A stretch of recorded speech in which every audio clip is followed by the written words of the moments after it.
지옥을 사는 사람들, 오늘 말씀 제목입니다. 저는 어젯밤에 9차 피택자 교육을 진행했습니다. 어제 함께 공부한 내용이 5대 신앙이었어요. 5대 신앙의 신학적인 토대와 그 신앙을 지키고 전수할 수 있는 좋은 방법들에 관하여 공부를 했습니다. 5대 신앙의 첫 번째라고 할 수 있는 주일 성수에 관하여 가르치면서 안식의 개념이 무엇인가, 이 부분을 질문하면서 강하게 강조를 했습니다. 안식이 뭡니까? 하나님이 안식하시니라. 안식일을 지켜라. 안식일이 뭡니까? 혹자는 안식일이 주일이 됐다, 이렇게 쉽게 말해버리는데, 안식일과 주일은 다른 날이죠. 안식일은 토요일이고 주일은 첫날입니다. 안식 후 첫날, 안식일. 우리는 왜 주일날 모여서 예배할까요? 주일에 모이는 우리는 안식일과 상관이 없을까요? 우리 이미 다 공부했던 내용들이에요. 안식이라는 것은 아무것도 하지 않고 쉰다는 개념이 아니죠. 하나님은 피곤을 모르신 분이니 굳이 쉴 필요가 없으신 분이지요. 하나님은 안식일을 모든 백성에게, 모든 사람들에게, 하나님의 사람들에게 명령했지요. 안식일을 복되게 했다. 안식일을 기억하여 지켜라. 그 말은 하나님이 행하신 그 안식의 행위가 우리의 삶 가운데도 그대로 적용되고 나타나기를 원한다. 그래서 아무것도 하지 않고 집에서 베개 베고 잠만 자는 것이 안식이 아니라, 오히려 하나님이 자신이 지으신 자연 만물 인간들을 바라보면서 기뻐했듯이 우리도 하나님이 내게 베푸신 그 역사들을 돌아보면서, 예수님을 통해 내가 누리게 된 많은 것들을 돌아보면서 기뻐하는 행위가 안식이다. 우리가 멈추어 서야 되는 이유가 베푸신 은혜를 묵상하기 위함이다. 우리가 주일날 말씀을 집중하여 공부하는 것도 하나님이 어떤 분이신지를 깨닫고 하나님이 내게 어떤 은혜를 주셨는지를 알아가기 위해서 말씀 공부에 집중을 하는 것입니다. 또한 믿음의 공동체와 뜨거운 교제를 통하여 구원받은 것이 얼마나 기쁜 일인지를 확인하는 겁니다. 믿지 않는 가족, 여러분 지금 명절 돌아오는데 기쁘지 않은 사람들 많아요. 만날 형제도 없고, 육적인 형제가 있지만 믿지 않기 때문에 서로 단절된 경우가 얼마나 많습니까? 그래서 3일의 연휴가 너무 길게 느껴진 분도 있고, 여전히 권사님 며느리지만 믿지 않는 시어머니를 극복하지 못한 부분도 있고, 그런데 가정교회 식구들, 우리 믿음의 가족들을 얼마나 서로를 이해하고 기도해주고, 우리 교회 수술한 환자들 얼마나 많은 기도를 해줍니까? 언니가 그렇게 기도해 줄까요? 오빠가 기도해 줄까요? 아니, 누가 우리를 위해 그렇게 기도합니까? 그러니까 믿음의 깊은 교제를 하면 할수록 내가 예수님 안에서 얼마나 큰 복 받았는지를 알 수가 있는 거예요. 그런데 저는 어젯밤에 피택 집분자들에게 조금은 책망조로 물었습니다. 왜 이 자리에 나오는 당신들의 표정에 기쁨이 없나? 4월 1일 날 임직식 하려고 날짜 받아놨는데, 야, 진짜 제가 만약에 직분을 주는 것이라면 정리하고 싶은 사람이 있어요. 이미 직분자가 된 느낌이에요. 그리고 마땅히 내가 직분자감이라고 생각을 오래전부터 했던 것 같은 이런 오해를 제가 받아요. 생각해보면 너무 웃기는 일이고 무서운 일입니다. 직분자 후보가 되어서 교육받는 자리에 나와 있다는 것 자체가 감격이고 기쁨이어야 하는데, 그들의 얼굴이 추워서 그런지 아파서 그런지 뭔가 내가 집회 가 있는 동안에 집안에 우환이 끓었는지 굳어져 있습니다. 상당한 충격이 있었어요. 다시 한번 부탁을 드립니다. 돌이키세요. 돌이키세요. 그렇다면 오늘 이 자리에 나와 계신 여러분은 어떠신가요? 이 새벽이 기쁘신가요? 아니면 알람이 삐비빠밥 울릴 때 이야 힘들다 이러셨나요? 그러면 간단합니다. 병원에 입원시키면 이 자리에 나오는 것이 얼마나 귀한 일이었는지를 알 수가 있습니다. 병원에 수술하고 입원 한 번만 하시면 이렇게 내 몸으로 건강하게 새벽에 나와 예배하는 것이 얼마나 감격스러운 일인지를 한 방에 알 수 있어요. 어제도 백선한 목사님 만났는데 진짜 얼굴이 반쪽 되셔서 기력이 쫙 빠져서 계단 오르기가 힘들었다. 다시 힘을 회복하고 있다. 네 발로 걸어서 새벽에 나올 수 있다는 것. 얼마나 사실은 귀한 일인지 모릅니다. 양육사님들, 차량 운행이 힘드세요? 이제 차량 운행을 또 가정교회별로 이렇게 해보니까 차량 운행을 하지 않는 가정교회 식구 만난 것이 감사라는 거예요. 이야, 근데 역시 간단해. 양육사의 자리를 빼앗겨 보면 알아. 양육사의 자리를 빼앗겨 보면 양육사 했던 것이 얼마나 귀한 일이었는지를 알 수 있습니다. 차량 운행을 내가 다시 할지라도 나는 양육사 다시 했으면 좋겠다. 코로나 걸려서 격리 당한 자들과 제가 깊은 연락을 주고받고 그들의 회복을 도왔던 적이 있습니다. 그들이 간절히 원했던 것은 지금 우리가 누리는 일상이었습니다. 대단하게 아파트 한 채를 주십시오. 명품 가방을 주십시오가 아니라 내 가정으로 돌아갔으면 좋겠습니다. 예배당에 나가서 다시 기도했으면 좋겠습니다. 일상의 삶을 그토록 원했습니다.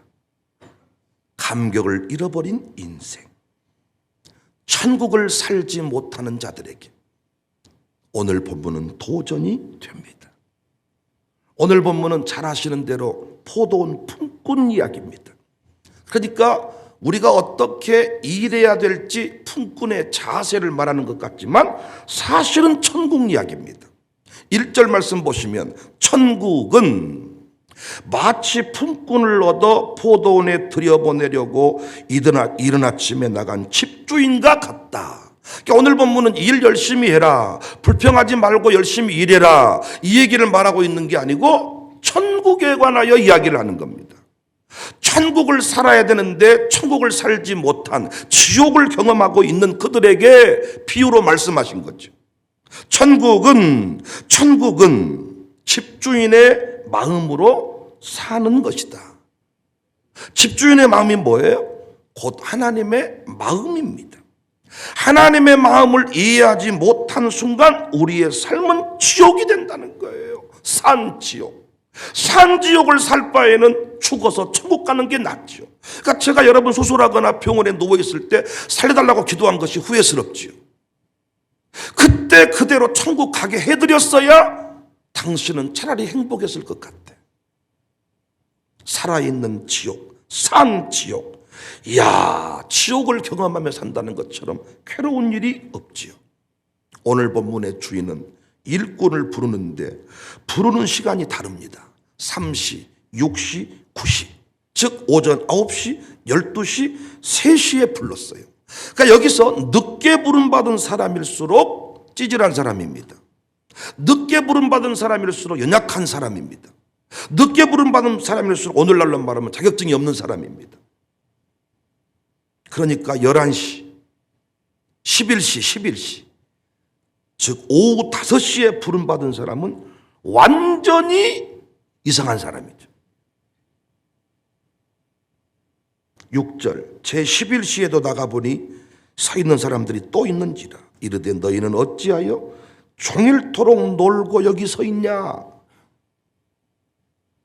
말합니다. 불러준 사람이 없습니다. 7절 이르되 우리를 품꾼으로 쓰는 이가 없습니다. 찌질한 사람이죠. 무자격자죠. 기술이 없는 사람이죠. 그런데 주인이 그 사람을 향하여 우리 포도원에 들어가라. 7절 이르되 너희도 포도원에 들어가라. 아니 자신의 포도원이니까, 자기가 주인이니까 길에 놀고 있는 사람이든 부족한 사람이든 무자격자든 갖다 일을 시키는 것 누가 뭐라고 하겠습니까? 그런데 다른 직원들이 발끈할 만한 일이 생겼죠. 그 루저 같은 인생, 그 찌질한 인생, 무자격자와 같은 인생에게도 다른 품꾼들과 동일한 싹스를 취급한 거예요. 9절 이하 제11시에 온 자들이 와서 한 데나리온씩을 받거늘 먼저 온 자들이 와서 더 받을 줄 알았더니 그들도 한 데나리온씩 받은지라. 여기서 한 데나리온은 실력과 경쟁을 통과해서 선 자들이 마땅히 받을 수 있는 어떤 그 대가라고나 할까요? 정규직이 받을 수 있는 소득, 최소한의 행복한 삶을 유지하기 위해 필요한 적정 수준의 월급, 그 대가를 얻기 위해서 공부했던 거예요. 그 대가를 얻기 위해서 그 치열한 경쟁을 뚫었던 거예요. 그런데 졸지에 자격증도 없고 공부도 열심히 하지 않았던 그 비정규직 수준의 사람을 동일한 자격증 있는 내가 이 자리에 들어오기 위해 얼마나 많은 대가를 치루었는데 이 인간하고 나하고 같은 값에 취급을 하는 거냔 말이죠. 그 싹스로 인해서 분위기가 바뀌었습니다. 흥분했습니다. 여러분, 자격증을 다 갖추고 일할 자리를 찾고 있을 때 취업이 됐어요. 일터가 생겼어요. 이때 3시, 6시, 9시 일꾼들 감격했겠죠. 감격. 이야, 나도 드디어 취업을 했다. 일할 자리가 생겼다. 감격했겠죠. 그런데 분위기가 바뀌어요.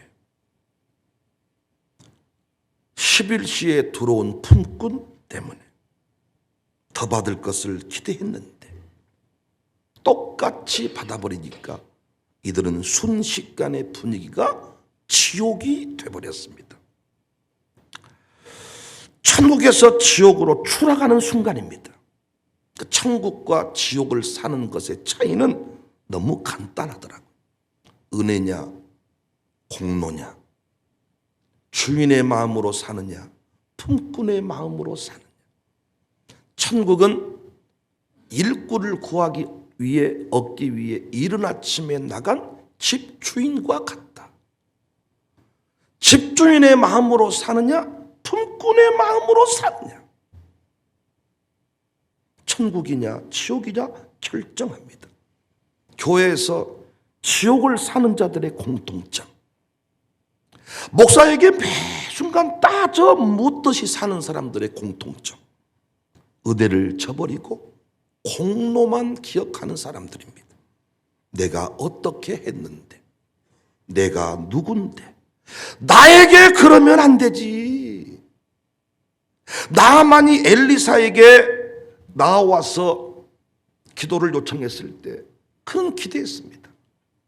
다른 사람하고 똑같이 대하면 안 되지. 내가 누군데, 내가 지금 가져온 돈이 얼만데. 그 나만의 마음이 있을 때 지옥을 사는 거예요. 목사가 저 사람에게 20을 주었으면 나에게는 50을 주겠지. 나는 다른 사람이니까. 왜? 나는 권사니까. 나는 개국공신이니까. 그때가 위험한 순간이에요. 교회가 무너지는 것은 한순간이더라고요. 은혜가 사라지고 공로가 남았을 때 위험하더라고요. 제가 주보에다가 착한 일, 격려할 만한 일을 공개를 하면서 아차 싶을 때가 많습니다. 어느 순간 그것이 자신의 공로가 되더라고요. 그런데 솔직히 그 사람에게 그 일은 그리 대단한 일 아닙니다. 그 사람의 삶의 수준에 비하면 주님 앞에 한 것이 가장 초라한 것입니다. 그런데 우리 입장에서 축복해주고 격려해 준 것인데 그것이 공로가 돼버렸어. 공로가.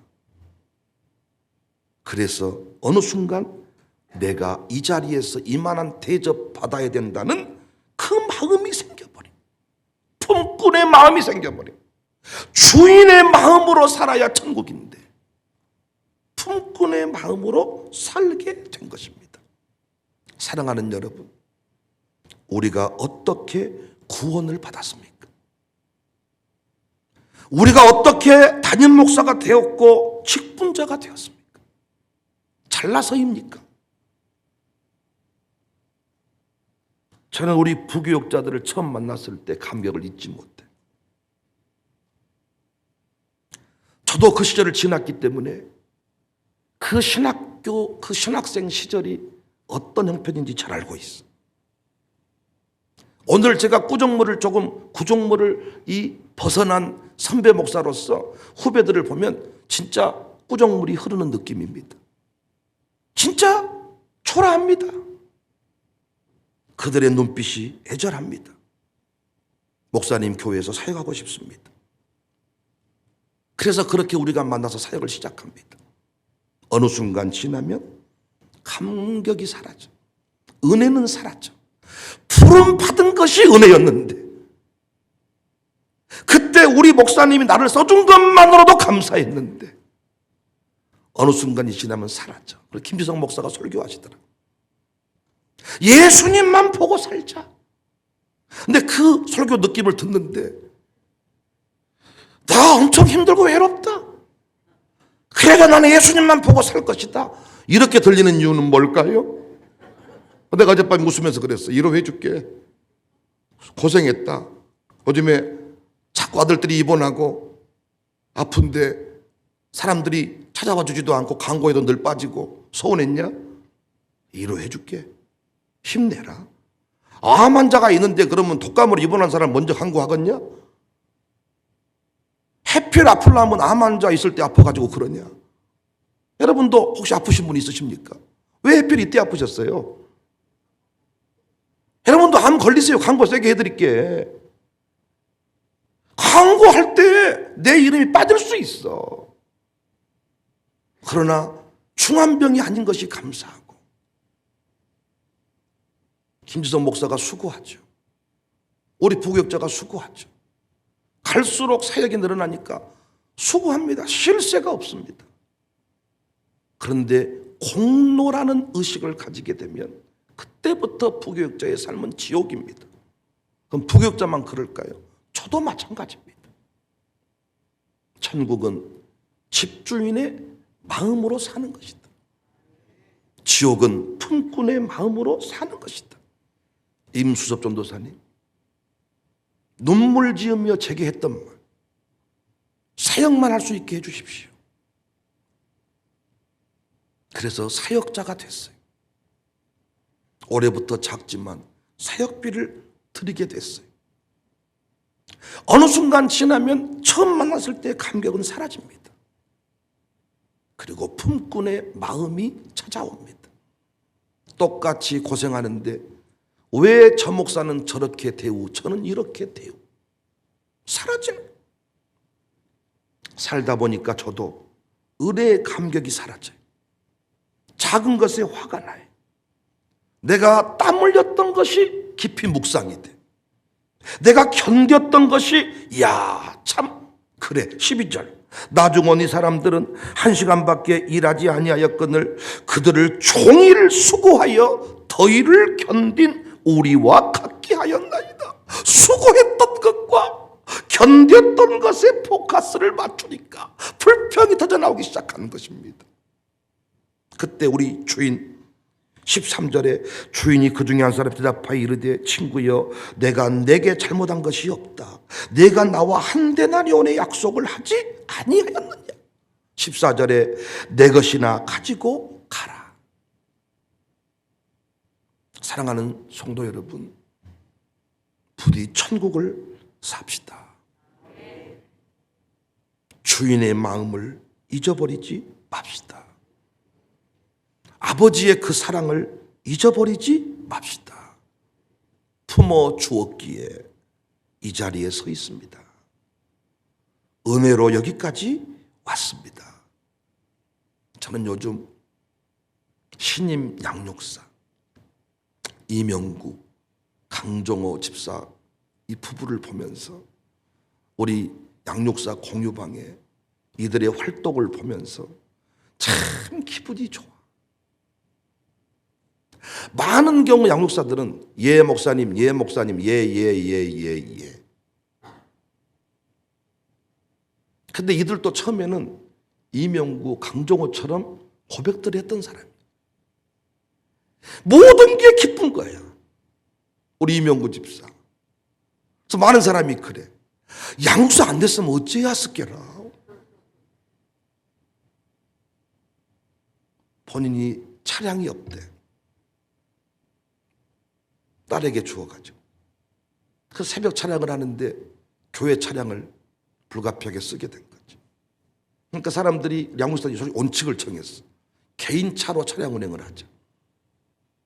그래서 차가 없으니까 교구사역장에게 부탁을 해라, 뭘 어때라 이런저런 얘기가 있었는데 본인은 끝까지 고집을 하더라고요. 새벽 차량만큼은 내가 하고 싶습니다. 감격이 있는 거죠. 난 요즘에 김미경 교육사를 볼 때도 감격이 있어. 찬송을 할 때에도 이 교회가 나를 드디어 인정해 줬다. 내가 드디어 부름받았다는 그 감격, 기쁨. 그런데 초창기의 교육사들이 다 그랬어. 그런데 지금은 인상이 더러워졌어. 공로의식.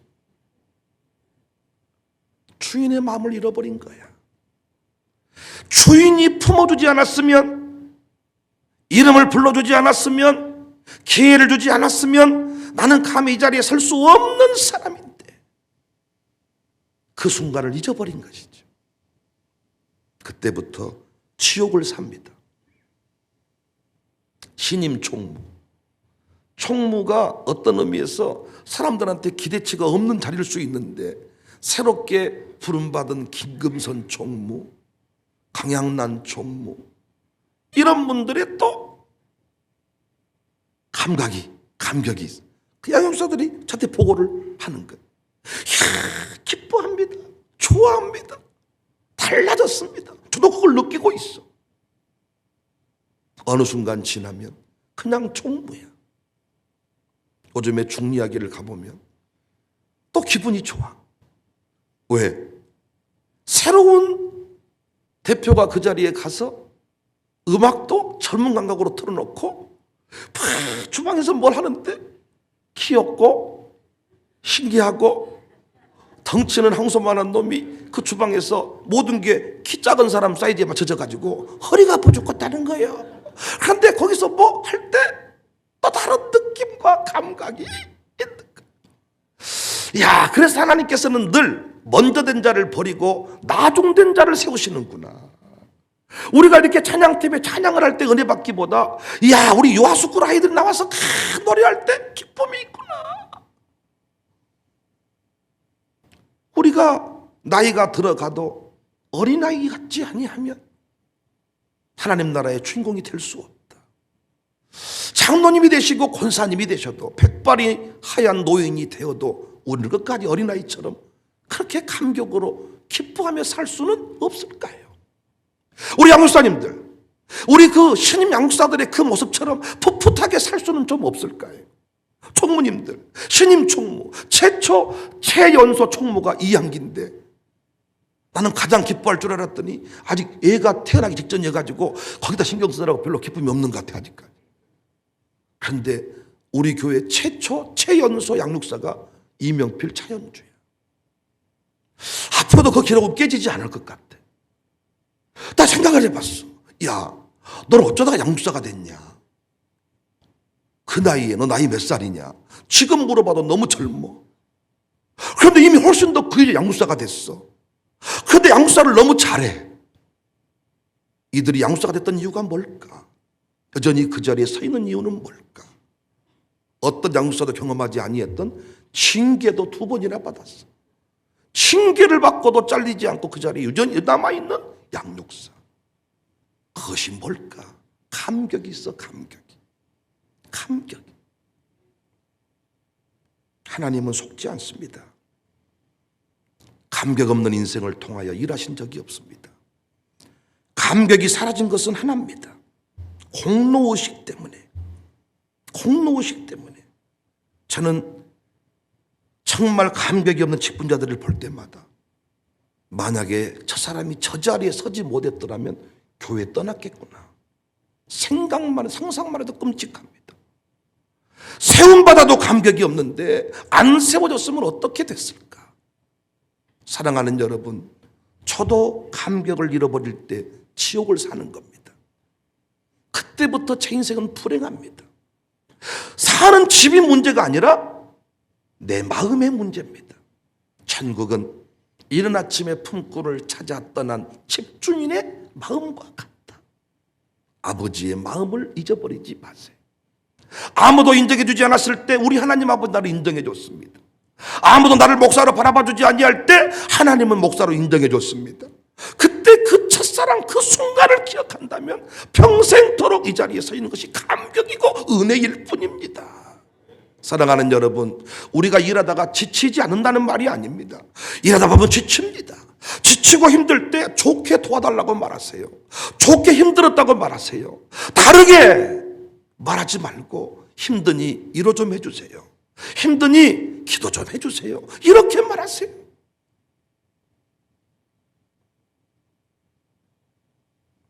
오늘 또 내가 어떻게 견뎠는데, 내가 어떻게 수고했는데 하지 말고 하나님의 은혜입니다.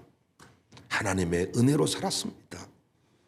하나님이 은혜 주시면 더 잘할 수 있을 것입니다. 어차피 나는 부족했으니 주님의 은혜가 필요합니다. 그래서 기도하는 거예요. 공로식으로 사는 사람의 특징은 기도를 안 합니다. 지난날의 과거에 헌신했던 것을 평생 우려먹고 삽니다. 저도 그 사람 그 얘기를 가는 곳마다 얘기해 주죠. 근데 그것이 그 사람을 공로식에 붙들리게 할 수가 있습니다. 제가 아무리 여러분을 높여도 여러분은 스스로 낮추십시오. 그리고 처음 그 순간을 잊어버리지 마십시오. 앞으로도 은혜, 은혜, 은혜, 은혜로 살아서 승리하는, 끝내 천국을 사는 주인공이 되시기를 주님의 이름으로 축복합니다.